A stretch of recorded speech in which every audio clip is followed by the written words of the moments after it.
Magandang araw mga kaibigan.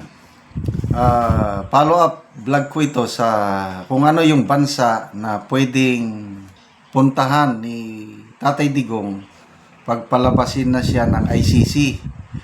Kanina yung latest vlog ko is Malaysia yung sinasabi ko. Kasi nandun sina BP Sara, Senator Jaime, mga senador, doon sila nag-celebrate ng Independence Day.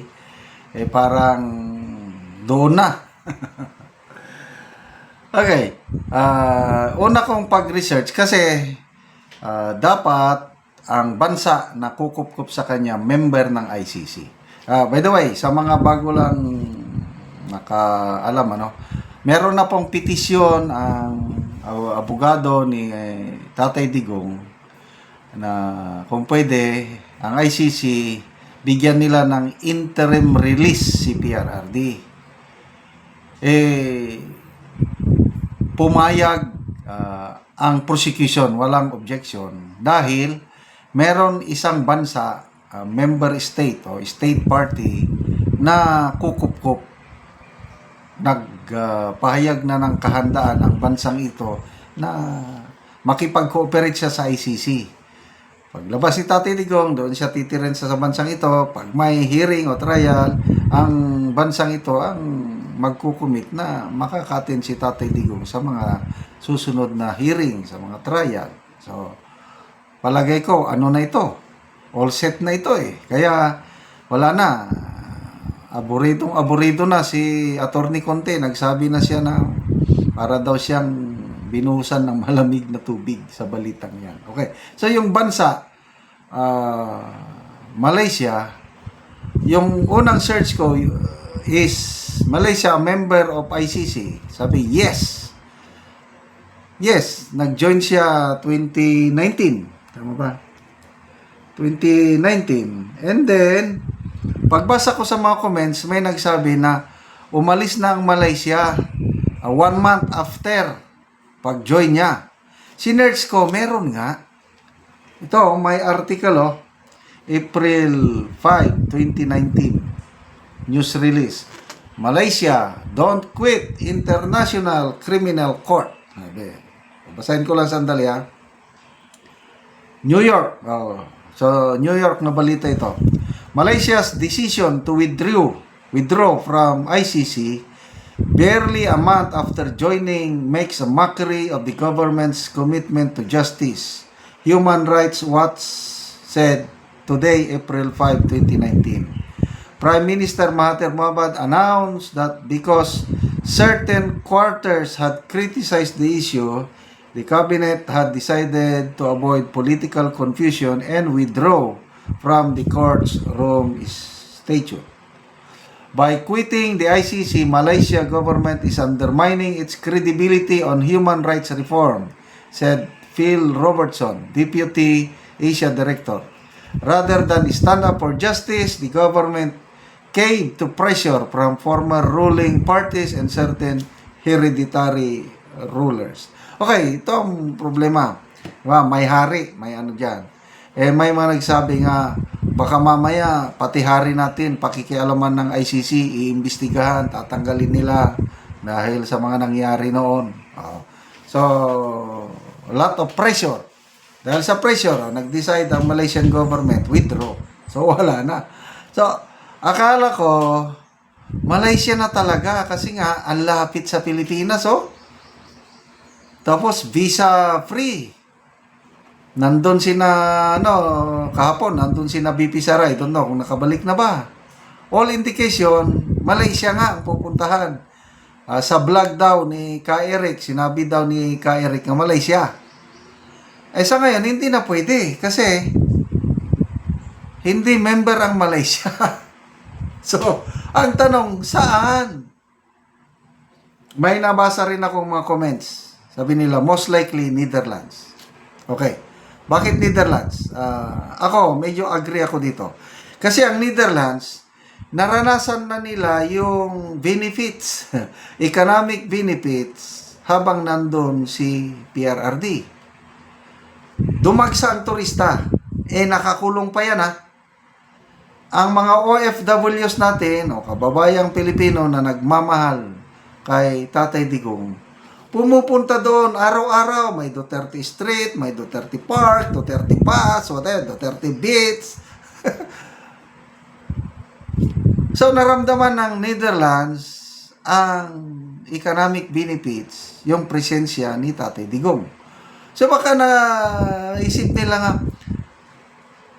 sige, payag tayo na i-adapt siya o kupkupin siya para pag makalabas si Tatay Digong, mas dadami ang turista kung nakalabas siya. Nasa yung ma-meet and greet ng mga OFWs. So, hindi katulad ngayon na hindi nila nakikita. Kung hindi nakikita, pinupuntahan siya ng mga nagmamahal na Pilipino, how much more kung nasa labas lang siya. Kaya, may possibility, baka Netherlands din ang kukup-kup sa kanya. So yan ang mga may nagsasabi Japan. Bakit Japan? Kasi nabanggit daw, si BP Sara nagbanggit na ang pinakapaboritong bansa ni PRRD is Japan. Kaya malala ko nung presidente pa siya, nakailang beses siyang nagbisita sa Japan. Kumpara mo sa US, kahit ini-invite na siya na magpunta sa US, hindi talaga siya nagpunta. Japan, ilang beses. So kung Japan, okay lang pa rin dahil maganda daw ang Japan eh. Tapos napakalinis, very respectful ang mga Japanese. Yun lang, magkuha tayo ng visa. No problem. Kung Japan, basta, within Asia lang, ang buong pamilya ko, maghanda kami. Gagastusan namin para mabisita ang ating minamahal na Tatay Digong. Hindi ko pa siya personal nakita, sa totoo lang. Hindi pa. Kaya, kung hindi pa siya nakulong na ICC, hindi ko na siya, ito, sasadyain ko na talaga. And I believe, nararamdaman ko, guts ba? Talagang makakalabas siya. Hindi na magtatagal.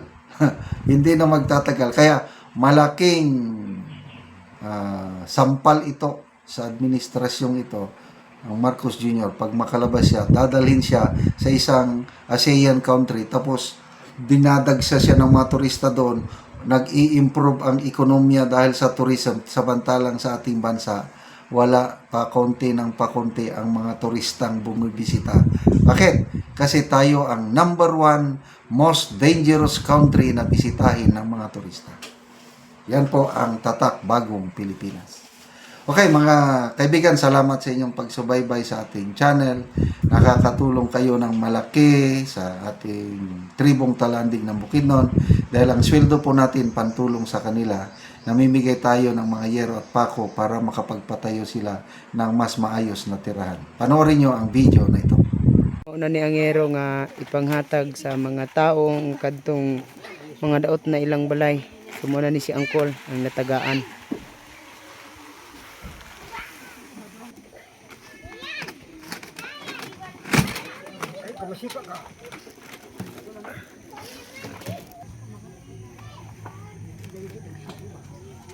O kini si Angkol, dalo na niya padulong sa iyang gitukod og bagong balay niya. Napatukod din siya bagong balay kay daot naman ang iyang unang balay.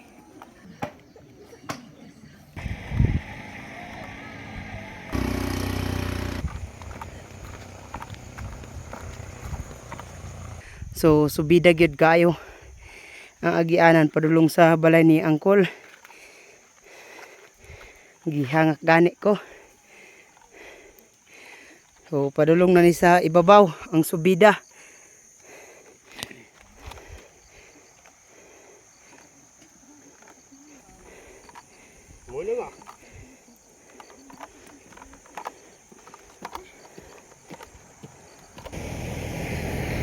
So bisan pa sa kalayo nga pagbaklay ni Angkol, hapit na gid siya maabot.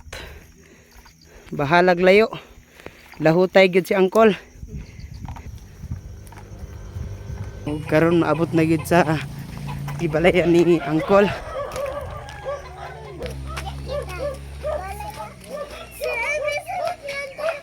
So mo na ni ang iyang ipatukod nga balay. Nga bag-o.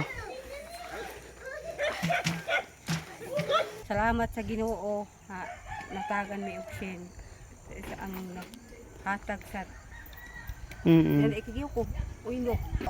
Ang nagsalamat ang naghatag hinaot magparayon. Oo, sige auntie, salamat. Salamat.